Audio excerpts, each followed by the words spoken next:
Hello and welcome to this week's session of the Medical Debate, where we will be doing some interview practice through YouTube. So just to go over how the session will work, we will be showing some interview questions in this PowerPoint, and I will go through these common interview questions that come up in most medical school interviews. And there'll be a 3-minute break between every question and its answer. And the reason for this is I would really like you to try and put an answer and type it into the YouTube chat function right below the video. This way, after you're done, that means that you won't cheat, and then you can put it up, you can just let the video play the entire time, and after the answers has come up, you can check the answer, and we can also look at the answer later on and give feedback. Not only this, but you do not need to pause the video at any point. So once you've started the video, you can just let it run. All the breaks have been built in these 3 minutes. As I said, please try to write answers into the YouTube chat box, and after the 3 minutes are up, you will see potential answers to the questions I've asked and some strategies for formulating answers to these questions before your actual interviews themselves. So the first question is, why do you want to study medicine? And if you are interested in biology and chemistry and that's why you want to study medicine, why is it that you don't just study biology or chemistry individually as the degree subject? And a common follow-up question to this would be, why do you want to be a doctor in specific and not another healthcare practitioner, for example, a nurse? So this is now over to you. Please take your 3 minutes to try and come up with an answer, type it into the chat and post it, and then after the 3 minutes are done, you can see a timer on the screen, by the way. After the 3 minutes are done, you can see what I've said about the following question.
So, one way to answer this question for why medicine is to use the structure I've written up here. The best way to answer this is to talk about your work experience. So, you should structure your answer as follows. I enjoy a certain aspect of a career which I witnessed in my work experience, where some sort of event which highlights this aspect happened. This aspect could be anything you enjoy about medicine, so this could be the application of science, it could be helping people, constant learning, or anything else that you really enjoy about medicine and is specific to a career in medicine, but make sure that your experience is specific to this aspect. To answer the second question about why you want to become a doctor and not another healthcare professional, make sure you research all the individual roles of a doctor and other healthcare professionals and show why they are different. Do not say anything derogatory about any other healthcare professional. Every single healthcare professional works in conjunction and puts in a lot of work to make sure that everyone receives the best healthcare as possible. And so you need to make sure that you can see the differences between the different professionals and highlight why you want to be a doctor more than anything else. As I've said, nursing, for example, does not allow for a great range of specialization as medicine does. So that could be your point.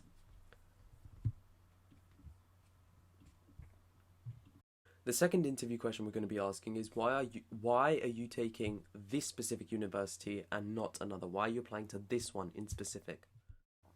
So this is now over to you. Please take your 3 minutes to try and come up with an answer, type it into the chat and post it, and then after the 3 minutes are done, you can see a timer on the screen, by the way. After the 3 minutes are done, you can see what I've said about the following question.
To answer a question about why specifically this university, make sure to research all the universities beforehand. Why do you believe that this specific university is best suited to you? Talk about the type of medicine course taught, so problem-based learning, traditional or integrated, and is this how you prefer it taught? Also try and find the facilities offered by this university to their students and why it's different from any other university. A good way to look at this is open days, and they will mention really key information you can use. The next question we wanted to ask you was, what are your strengths and weaknesses?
To answer a question about what are your strengths and weaknesses, you have to remember that this is quite a precarious question. The reason for this is because of the fact that you don't want to brag, but you also don't want to make it seem like you're not good at all for the course.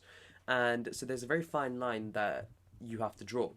Honest self-reflection is very difficult to do, and you want to try and make sure that it comes across honestly.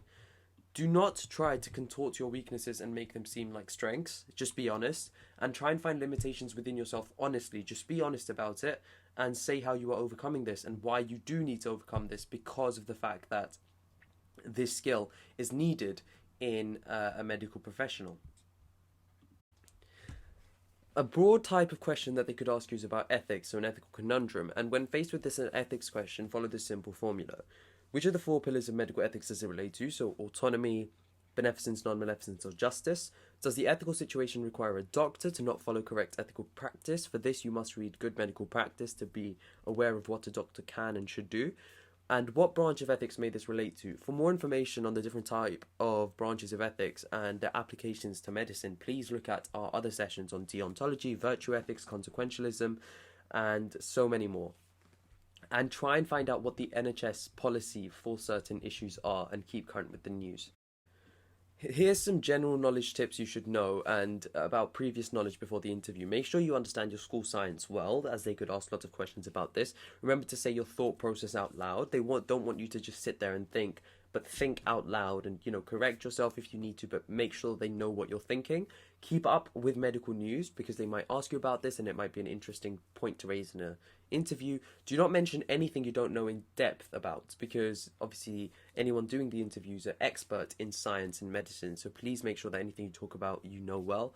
And if they are asking you difficult questions, that means you are doing well. Just a general tip that I've heard from quite a few previous interview students is that if they're asking you difficult questions, that means they think you're doing well.